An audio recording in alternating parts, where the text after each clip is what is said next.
The Daintree Rainforest was a place of secrets. When 12-year-old Ethan Clarke followed the narrow dirt trail behind his family's cabin, he wasn't thinking about danger. He was thinking about the sound of rushing water, the hidden waterfall his dad had promised to show him one day soon. But one day soon usually meant never. His mother was always busy painting birds, and his father spent his days writing articles about endangered species. So Ethan, armed with only a pocket knife and his curiosity, decided to find the waterfall himself.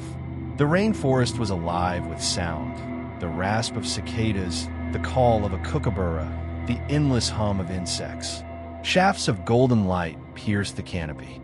The air smelled of wet earth and eucalyptus. It was beautiful, and yet, as Ethan pushed deeper, he couldn't shake the feeling the forest was watching him. The path narrowed, half swallowed by roots. He bent to inspect a strange glowing mushroom when a sharp voice cut through the silence. "Oi, what are you doing here, boy?" Ethan jumped. A man stepped from behind a strangler figure. Tall, lean, clothes ragged and mud-stained. His eyes sharp beneath the brim of a battered hat. I'm just walking," Ethan stammered. The man's lips curled. "Name's John. This isn't a place for kids." Ethan gripped his stick tighter. "I live near here. My parents." "Parents?" John sneered. "You shouldn't wander off. Dangerous things in this forest. Snakes. Crocs. Worse." His gaze lingered too long. His words carried something darker than concern. Ethan swallowed hard. "I should go." John tilted his head. "Suit yourself. But if you come back here alone, don't expect to leave." Then, just like that, he slipped back into the trees. Ethan ran until his lungs burned. That night, with the rainforest pressing against the cabin windows, Ethan told his father what happened. "There was a man," he whispered. "He said his name was John. He threatened me." His father frowned, but waved it off. "Probably just a bushman. Don't wander off again, Ethan. That's all I ask." But Ethan could still see those piercing eyes when he tried to sleep. 3 days later, he couldn't resist. The waterfall still called to him. He promised himself he'd be careful. After half an hour, he finally heard it, the roar of rushing water.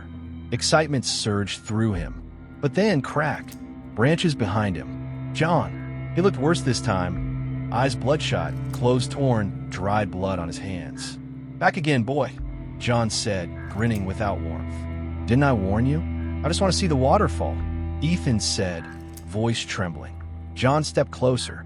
"Curious kid, but curiosity, it'll kill you. Why are you here?" Ethan demanded, trying to sound brave. John's grin faltered. He glanced at the trees as if they held secrets. His voice dropped. "Because I don't exist. Not as John, anyway." Ethan froze. "My real name," the man whispered, "is Daniel Harker. I used to be someone else. Someone they're still looking for." "You're hiding," Ethan said. Daniel smirked. "Smart kid, but smart enough to keep your mouth shut." Before Ethan could react, Daniel grabbed his arm. "You're coming with me." The man dragged him through the forest to a makeshift camp, a tarp strung between trees, a cold fire pit, a pile of scavenged cans. He shoved Ethan down. "No one finds me out here," Daniel muttered. "Not after what happened." He crouched close, eyes burning. "Ever heard of Daniel Harker?" Ethan shook his head. "Good. Means I've hidden well." He gave a bitter smile. "That was me before." Ethan's stomach nodded. "What did you do?" Daniel's voice cracked. "Wrong question. It's what they think I did." He stared into the fire, whispering fragments. Asterisk, "Didn't kill her. Framed me. Can't go back." Asterisk. Ethan's blood ran cold. He was trapped with a fugitive, maybe even a murderer. Days blurred together. Daniel forced Ethan to gather food and fetch water. He ranted about the police. He muttered about her. Finally, Ethan asked, "Who was she?" Daniel went still. His voice dropped to a whisper. "My wife. They said I killed her. Said I buried her here. But I didn't. She disappeared. Left me. And they needed someone to blame." He stared into the flames, tears glistening. "So I ran." Ethan didn't know what to believe. Some moments, Daniel was almost kind, teaching him bushcraft, laughing dryly at his stories. But then his mood would shift. His eyes blazed with suspicion. "You're planning to escape again, aren't you?" he snarled one night, shaking Ethan's shoulder. "No, I swear," Ethan cried. Daniel released him, muttering, "Can't trust anyone, not even kids." On the seventh night, a violent storm tore through the rainforest. Rain hammered the tarp until it collapsed. Thunder shook the trees. Ethan bolted. Branches tore at his skin as he ran through the downpour. Behind him, Daniel's voice roared. "Ethan!" Suddenly light. Flashlights. Voices. Searchers. "Ethan!" his father cried, rushing forward. But before Ethan could reach him, Daniel stumbled from the trees. His hair plastered his face, eyes wild. He reached out, then froze as police surrounded him. "Daniel Harker," an officer barked. "You're under arrest." Daniel's gaze flicked from Ethan to the lights. Rain streamed down his face. "I didn't kill her," he whispered. "I swear." Then he dropped to his knees. Back at the cabin, wrapped in a blanket, Ethan tried to explain. The officers confirmed it. Daniel Harker had been a fugitive for nearly a decade, accused of murdering his wife.